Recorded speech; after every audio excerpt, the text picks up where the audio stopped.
You know, between Jack Quaid and Ray Nicholson, this makes for a pretty amusing battle between the Nepo babies.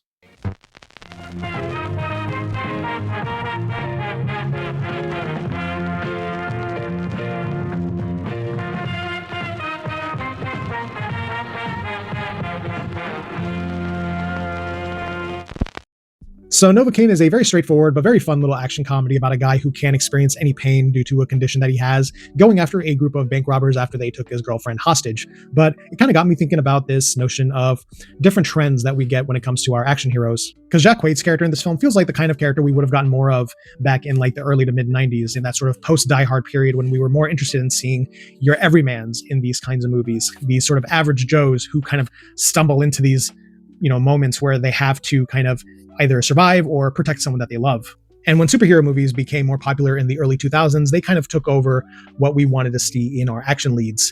And it wasn't until, I want to say, the Liam Neeson action movies with like the Taken series, that's when we kind of got a new type, which is someone who is a bit everyman presenting, but they have a secret, which is usually that they were in some sort of special ops kind of organization where they just happen to know these incredible fighting skills, incredible gun skills, and that kind of led into this path where we eventually got to stuff like the John Wick series, where it is a full-on assassin who is highly skilled, highly trained, and they kind of have a sort of secret society that they delve into. So it's sort of like this other part of the world that we're not seeing that exists and is happening sort of on the fringes of society. And Jack Quaid's character here is interesting because in a sense, he almost is like a superhero because he does have this condition, which is more or less treated like a superpower because he does a lot of things to his body in this that are just very much in kind of like Looney Tunes logic. But he is presenting as a sort of everyman. He is a guy who is woefully unprepared. He has like no real skills in terms of like fighting and like doing any of these kind of action stuff.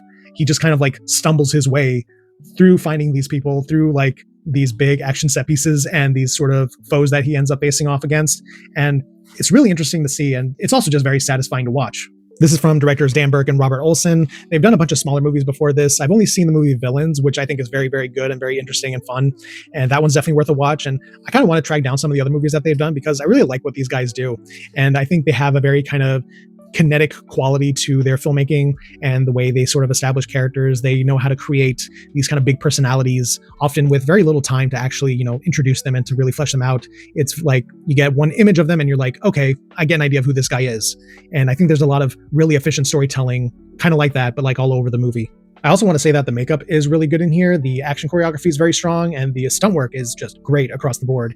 There's some really fun moments that are just like really inventive and very violent and just super fun to see kind of unfold as you kind of watch this character kind of navigate all these spaces that he's just like not used to at all. This is like not something that he is familiar with, but he just sort of has to like force his way into this kind of, big knight in shining armor for his girlfriend. And it's just really fun to see. And obviously Jack Quaid is just a lot of fun to watch.